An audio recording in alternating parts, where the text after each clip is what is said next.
Hello, everybody, and welcome to the special edition of the Coach's Corner with Coach Jerry Norris. Yes, we want to thank Coach Jerry Norris for coming on our Coach's Corner podcast each and every time he gets a chance to. As you know, he's very busy coaching his young men, his football season. So it's rough. It's rough for him to have time to do this, so we appreciate any chance we get to have him on here, get his thoughts on the season so far. So, without further ado, we want to thank Ardensburg and Grill in Central South Carolina. Donnie and Angie, thank you for everything you do for the Anderson Cavaliers, and also Beef and Rib, your new restaurant that'll be opening here pretty soon. We want to thank Upstate Physical Therapy in Anderson, South Carolina, Pepsi Cola, and Clemson Wine Bar. All right, here he is, the man, the myth, the legend. He is Coach Jerry Norris. How we doing, Coach? We doing good, Jay. How you doing this evening? We're doing all right. If it was any worse or any better, I'd have to slap myself not once but twice. Well, Coach, let's kind of review the season a little bit. Tell us what your thoughts are going into this off week, of course, this week before you head to your next game. What's your thoughts so far for the first half of the season? First half of the season went kind of the way we planned it. Like I said, we got a bunch of young guys, and we had a bunch of leaders step up. 36 guys. We got like maybe 13 seniors on our team. We consist of a lot of underclassmen, which is good because we're always looking to rebuild. And coaches just love that because that really puts our coaching to the test when we have young guys. I actually have 3 guys this year with me that never played football before a day in their life. So we love those guys. We've embraced those guys. And those guys, they came around and made plays for us as well. Well, Coach, during an off week, what is your kind of plan during an off week with the guys to keep them motivated, knowing that, hey, you might be off this weekend, but we need you ready for next week? Yeah, well, we got all of the guys in like group chats, and what we do, we send out real live, up to date messages, and to keep those guys motivated. Most of the guys, even though we're off this weekend, those guys are still going to work out and still going to go to the field. I urge them not to push themselves as hard because we still got to get ready because we got a big game against Dixie next weekend. But we practice as usual this week on Mondays, Tuesdays, and Thursdays. Everything went as planned. So we'll actually start back up Thursday. We're actually off today. And like I said, we normally do Wednesdays as like makeup days. But I feel real good about practice this week. The guys really got after it. After a strong, hard-fought battle with Southside Christian last weekend, the guys really turned over a new leaf. They actually seen that if we put forth the effort, we can play with anybody. And the guys really rallied around that, and we're building on for the rest of the season. Not just for next week, but we're building on for the rest of the season. Now, Coach, I've been had the pleasure of coming out and watching a bunch of your practices, and one thing I can see is that the guys are really responding to your instruction and to the other coaches. Tell us about just some of the guys that you see that could possibly make it. Now, I know all you guys, I'm sure, can make it to the next level if they just put the dedication and their mindset to it. But who are some of the ones that you see that right now are ready to make that next step? Oh wow, yeah, you're right. We got so many, but the standout guys right now, and I'm gonna go at my leaders that really takes it over. They take a stand. They make things easier for us coaches. When we get there, coaches don't have to blow a whistle and tell the guys to start stretching. The leaders, they go ahead and get in and tell the guys exactly what to do because we do the same stretches every day. We get the same lineup every day. Those guys, they know exactly what to do, so they go in. So that's a big help that these leaders are stepping up and helping the coaches out. But I'm going to start with our 2025 offensive lineman, Bryson Puckett. He's our center. He's really the heart and soul of that offense. He has 2 younger guys under him, and he's always coaching them because Bryson is most definitely going to be playing for a different program next year, whether it's on the D1 or D2 level. I look forward to hearing big things from him. But he steps up, man, and he just helps out in every way that he can. He loves the block. He loves teaching the game, and he's a big asset to the younger guys that we have and getting them going and getting them motivated, especially on that offensive line and the defensive line, because he actually plays both. But he's a big help, big-hearted guy, real kind-hearted. Parents did a great job raising him. Couldn't ask for a better person. Couldn't ask for a better player in Bryson Puckett. That's our 2025 senior offensive lineman. Then we have T. Morris, 2025. He's just an athlete. If you look up the definition dog, you're going to see T. Morris. He's going to be the picture that you're going to see. Yeah. He's everything. We can put that kid anywhere. And he goes right to it. I put him literally everywhere this year except for punter and a field goal kicker, and I'm pretty sure he can do that. I just haven't tried him out yet. But he's excellent at everything that he does. Well coachable kid. Any program next year is going to be really, really, really glad that they recruited this kid because he's a flat out explosive player. Top speed, can catch, he can run, he can throw. We lined him up in the Wildcat set. We've had a lot of looks with T Morris, and he's also a leader this year, and he's making things easier for us as he's continuing to teach the guys and helping the guys grow their skills that are under him. T Morris is going to be a great guy. Next up, we have Adrian Tatum, and Adrian Tatum is a freshman, but he's small but big. He packs a punch. He's been playing running back for years. He came to us in the 8th grade, and as an 8th grader, playing on the varsity level, he had almost 800 yards. Wow. His first year, and that's amazing. That's excellent. And for him to have 5 years of varsity up under his belt, that's going to get a lot of coaches' eyes. That's going to catch a lot of coaches' eyes also. He can flat out fly. Every bit of 4.5 speed. His agility is off the charts. He comes from a running back background, and I'm glad he's a well-mannered kid also.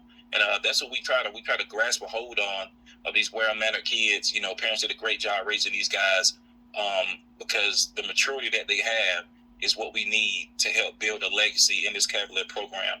That's exactly what we're trying to do. We're trying to build something here so that kids will actually want to come play here and kids can grow here and even get the opportunity to go to school out of this program. So with those 3 guys leading, I have no worries about what's going on. I mean, I can actually be handling other business on the field, and I know that those guys are taking care of what needs to be taken care of. You're not going to slack while those guys are around because they're not going to let you.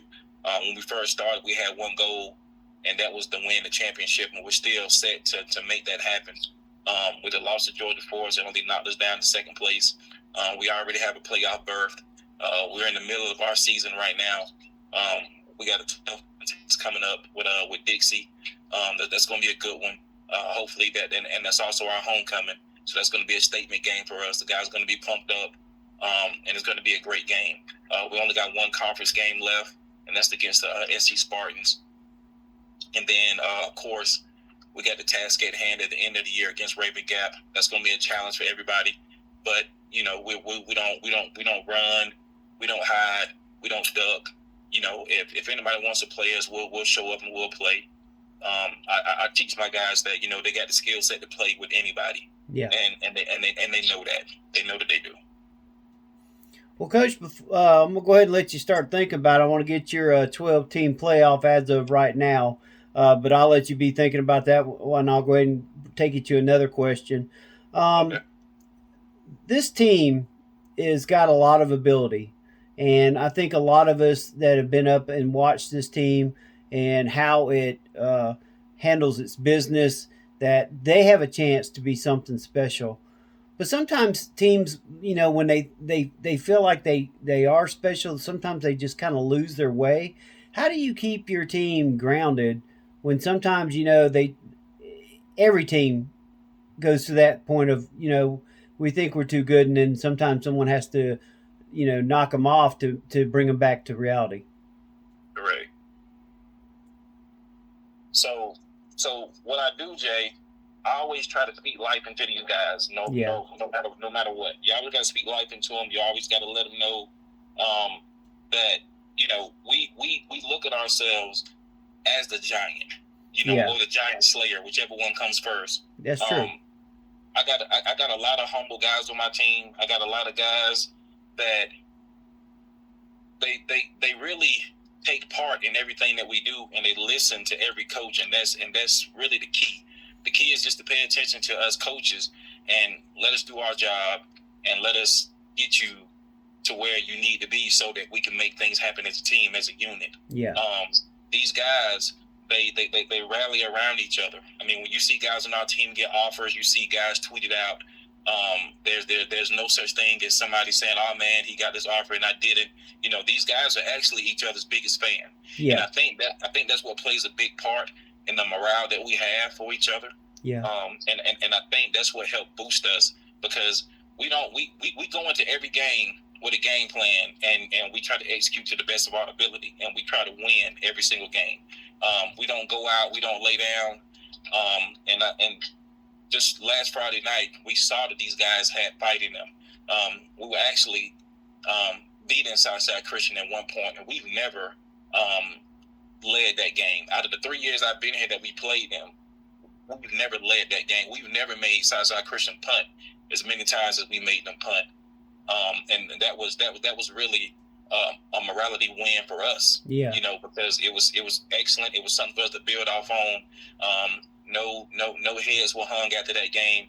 Everybody just felt good, because here it is. We're playing this powerhouse 2A school that actually won state a couple of years back, and they won it back to back. Yeah. So for us to go out and compete with these guys and be on the playing field and be at good level with these guys, that's letting us know that we're doing something right. Even the coaches at Southside Christian congratulated us and were sending me texts all through the night when we were coming home, like, "Coach, you got a great team. Like, you really are turning this program around." And that just makes us feel good. And I share those messages with these guys so that they know, hey, listen, guys, we got people that are watching us. We got people that are looking out for us. We got people that are supporting us, and that's going to take us a long way.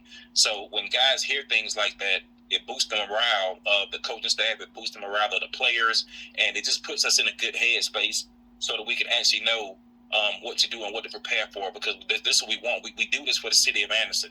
You know, we're the Anderson Cavaliers for a reason. Yep. You know, we want Anderson to support us. We want people to come out and watch us. We want college coaches to come out and recruit Anderson Cavaliers. You know, that's what we're pushing. That's what we're praying for. That's what we're doing. That's the whole reason why we're doing this.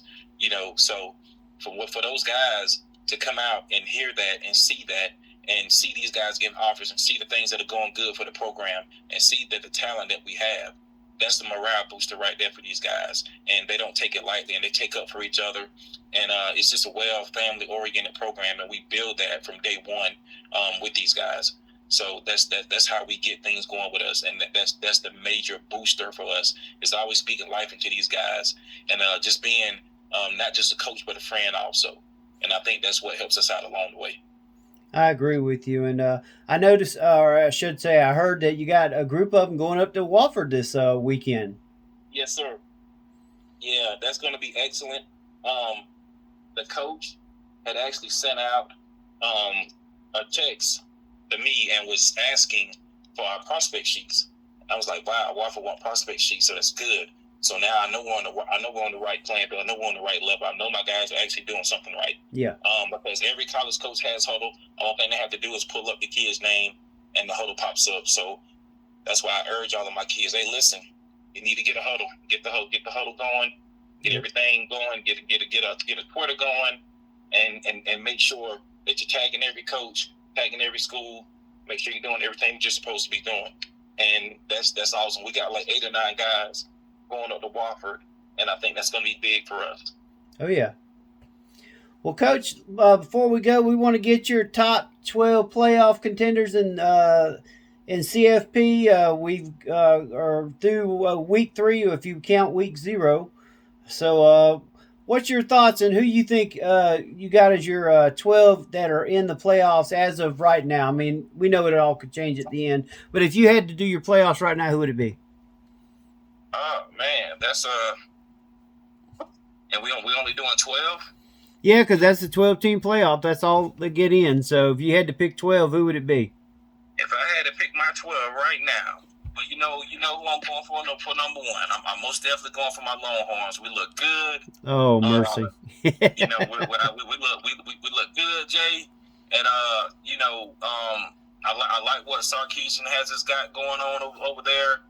And it's just a well lit program.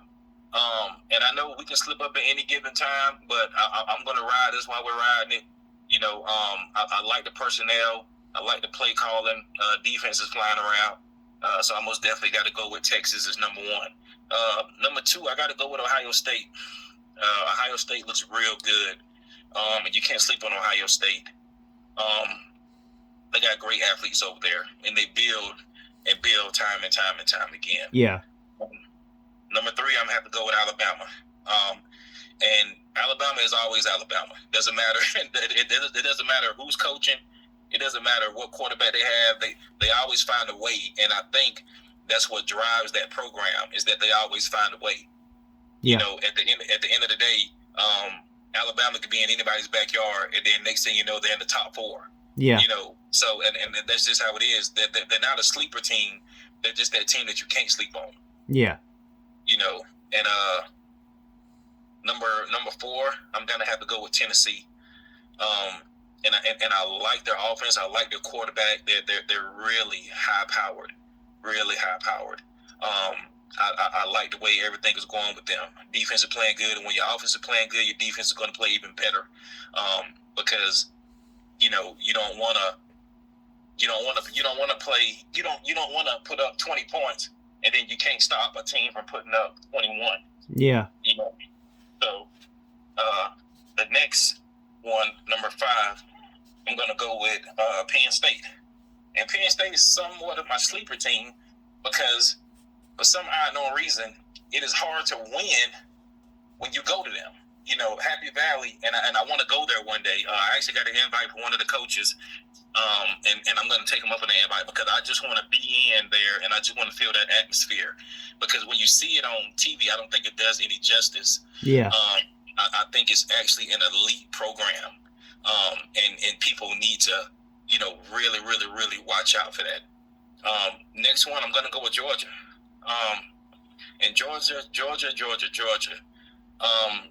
It's like Kirby Smart has the recipe, and just when you think that they're not good, they always prove you wrong. Yeah. And that's just how it is with them. Kirby Smart has a great program, and he's always getting the top recruits. They just got a 5-star quarterback that committed to them a couple of months ago. He's out of Nashville, so that's letting you know that they're really doing something great around there. Yeah. All right, next one I'm gonna go. I'm not gonna count Michigan out. I'm not gonna count them out, even though Texas, whopped them pretty good, and everybody's saying that they're on a rebuilding year. But I'm just looking at the conference that they're in, and I think that their style of play, I think that they're still gonna come out on top. And I think that it's going to be hard for somebody to try to really do something with them. So I'm not going to count them out. I'm not going to count out Michigan. Next, I got to go with Oklahoma. And the reason why I'm going with Oklahoma is because they have a high-powered air raid that's coming from the Big 12 along with Texas, and that's what's gonna, I guess, help them prevail in the SEC. SEC has always been known for power running backs, man. With the Derrick Henrys and the Lynches from USC. I mean, all those teams have had great running backs. Air raid has not really been all that big in the SEC, but with Oklahoma coming in and the type of style offense that they run, I think they're going to make a whole bunch of noise in making that happen. Next, I'm going to go, and this is crazy, and a lot of people are not going to like this, but I know one of my coaches is going to love it. I'm going to go with Miami, and for the simple fact that Cam Ward is playing out of his mind right now. and just it's just seeing him play and seeing the plays that he create is just awesome. And I think Miami has a real shot at actually. I'm not saying that they're going to push it and go all the way, but I am going to say that they're going to be there. They're going to be there, and it's going to be tough to beat them. It's going to be real tough to beat them. Next, Jay, I'm gonna go with Oregon. Can't take Oregon out of it. They're a fast, also high-powered team, and their style of play is to kick you to sleep. I mean, they want to put up 50, 60 points every time they play, and that's just how they do it. It's just who they are. You know, I don't see another team that's really a high caliber like them that's able to put up the points as quick as they are, because Oregon can score quick, you know, with the best of them, you know, and that's what they try to do. They try to get you with those one-hitter quitters. Like, if they can throw a 60-yard bomb for a touchdown on the first play, that's exactly what they're going to do, and you can't rule them out for the trick plays that they have. You know, they're going to have a lot of trick plays, and it's going to be wild to see Oregon play. Next, I'm going to go with LSU. And I'm going with LSU simply because you can't count them out neither. They're also not a sleeper team, but a lot of people will try to sleep on them. It's going to be a great game, great atmospheric game against them in South Carolina this weekend. Game day is also they're going to be there, which, like we said, Jay, it had a lot of people confused. But, you know, it's going to be a great game. Whoever comes out of that game right there is going to be pretty much headed to the top. You know, everybody's rooting for USC. I'm neutral in that game. I really don't have a dog in that fight. I just want to see a good game, and I really plan on, you know, watching a good game and seeing somebody actually do something and get it done the correct way. Okay. Next, Jay, where I'm at 2, 3, 4, 5, 6, 7, 8, 9, 10. I'm at 10. I'm gonna go with Ole Miss. Man. And the reason why I say Ole Miss is because the same thing I'm saying, that it's their style of play, and they actually got a real good defense. I mean, their defense is phenomenal. And I think that when you have a great defense, it takes a lot of stress off of your offense. Because if my offense can put up 14 points and you can't score any, that's a win for me. You know, so I think that's going to be great.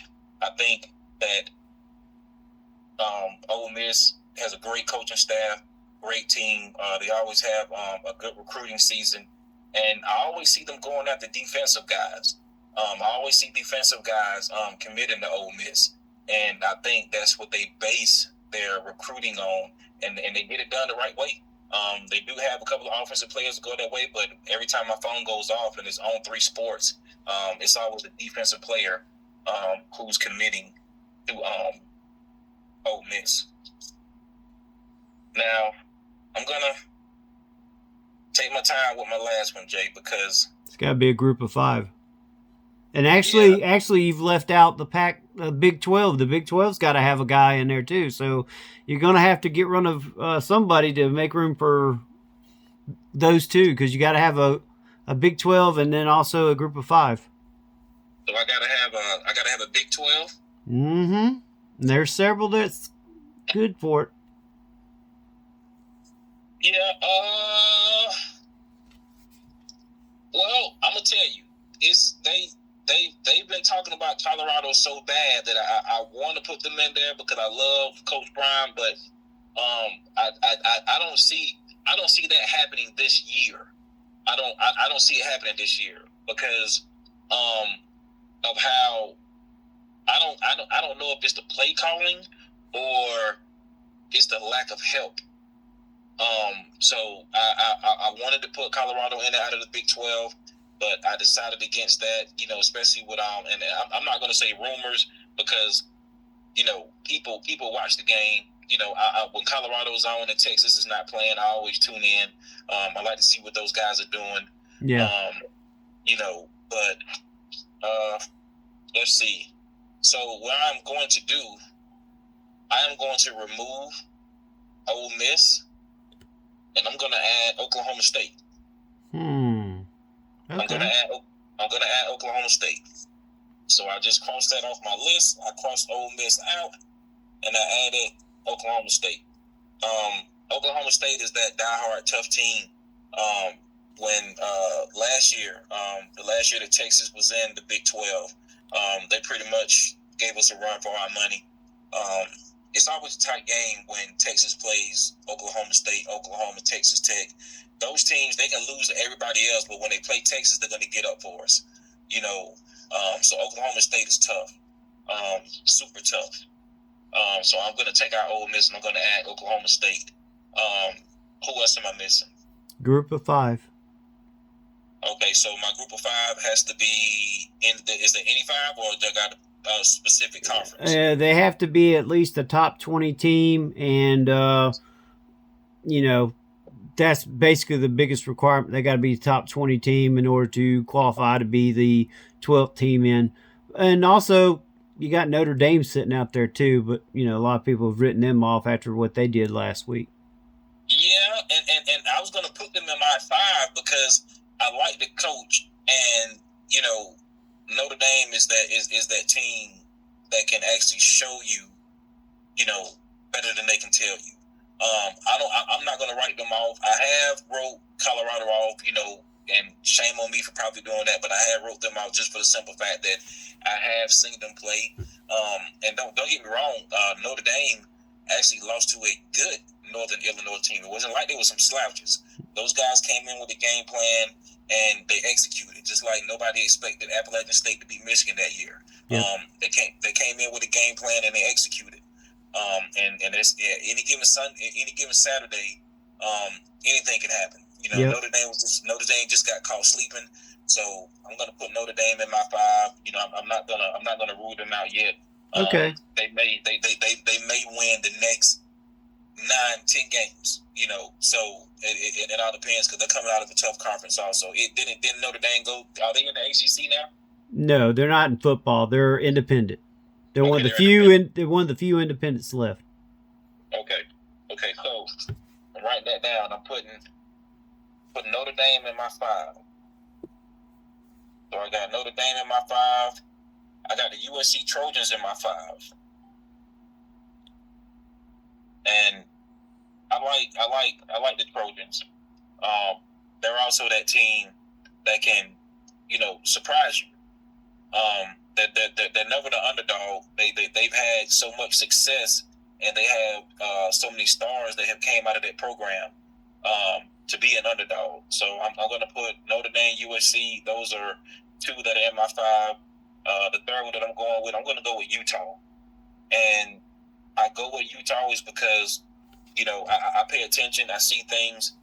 The transfer portal is heavy. These guys have picked up some stellar guys that can help them in that transfer portal. And, Utah plays fast. Utah is pretty much on the same level as Oregon. They play fast. They always have speedy guys. They keep great receivers. And their offense is, dynamic, and the defense is pretty good also. So I got Notre Dame, USC. I got Utah in my 5. Now the group of 5 is your teams like the American League, the Conference USA, Mountain West. That's your group of 5 teams. Oh, you get one. You get one team out of all that. As long as they're top 20, they get in. If they're not top 20, they don't get a chance to be in there with the big boys. But a lot of people have Memphis. Some have Coastal Carolina. I mean, there's a lot of teams that can qualify for that last spot. So I wasn't sure if you was just saying how many teams you want in your other final spot or what. Yeah, well, no, that's fine. I can do that. Yeah, I can see Memphis. I can't see Coastal Carolina right now, but I can most definitely see Memphis. I can see Memphis right now. So I can most definitely put Memphis in there. And I'm gonna go out on a limb, and I'm gonna grab Liberty. I'm gonna grab Liberty. I like what those coaches are doing down there. They got a real good program, and they've also went into Portland and grabbed some great kids. They got a 5-star quarterback down there who's dynamic, who can not just beat you with his arm, he can beat you on the ground with his feet as well. So Liberty is most definitely doing some great things down there. And have you ever been to their school, Jay? No, I can't say I have. Man, it's beautiful down there. I mean, beautiful down there in Lynchburg, Virginia. Man, it's beautiful down there. I had the pleasure of going down there like 3 times, and it's always a treat every time we go down. I mean, it's like the school is pretty much on a mountain, but it doesn't seem like you're on a mountain. I mean, it's just beautiful the whole time. Yeah. You're down there. So. Well, it sounds like you got a pretty good team there. I'd make some changes myself. I think Nebraska is being overlooked. They're undefeated. Had a great game wiping out Colorado, and I think Matt Rule's really creating a great team there at Nebraska. I would have them over Penn State or Michigan. Just me. In the SEC, I think Ole Miss is better than every team in the SEC right now. Ole Miss is playing just on a whole different level. They play Wake Forest this weekend, so we're gonna see, and it's gonna be at Wake. And so even though Wake is no giant powerhouse, they are a better team than what some of these SEC teams are playing. And I just think Ole Miss is just you mentioned it before. And Coach Hendricks at Furman said it's just a whole different breed of player. He said their guys were outmatched our guys in weight, speed, and everything else when we went to play them. So they beat us like 70-something to nothing. They could have made it worse than that, but yeah, it could have been worse. He said he's never seen a team like that on a football field. And of course, a lot of people say, well, they're the best team money can buy because they did go in the portal and get a bunch of guys, but they really are unreal. And I think Ole Miss has a chance to beat Texas in the SEC. That's who I got in the championship game, is Ole Miss versus Texas in the SEC championship game, and the winner, of course, gets number 1 seed. That's just my thoughts. I think I got Clemson in there. I got Kansas State as far as the Big 12. But we're early in the season, so we never know what we're going to get. We'll visit this again in a couple weeks, but I just want to appreciate you coming on, Coach. I know you got to get some rest. You got a long day ahead of you tomorrow. Got to get ready for these guys tomorrow to do their walkthrough. Even though you got an off week, you still do your walkthrough and make sure everybody's in mind is where it needs to be. But we want to thank Ardensburg Grill in Central South Carolina for everything they do for us. We also want to thank Upstate Physical Therapy in Anderson, South Carolina, Pepsi Cola, TrueVictory.com. Use code FurmanJoust and get 10% off. Also want to thank Seek Jesus, our new sponsor. Get 15% off by using GSM. Also, Cowboy Revolution, use code GSM and you get 20% off with them. Want to thank Coach. Coach, thank you for coming on tonight and giving us your opinions, and definitely for the information you give us about everything you go through as a coach. I know it's not easy, and you go out there and you really take care of these young men just like if they were your sons, and I'm sure they appreciate that, and I know the parents appreciate the way you take care of them and everything you do for your team. Yes, sir. All right, thank you for joining us here on the Coach's Corner. This is Jay with Coach Jerry Norris. Thanks for watching.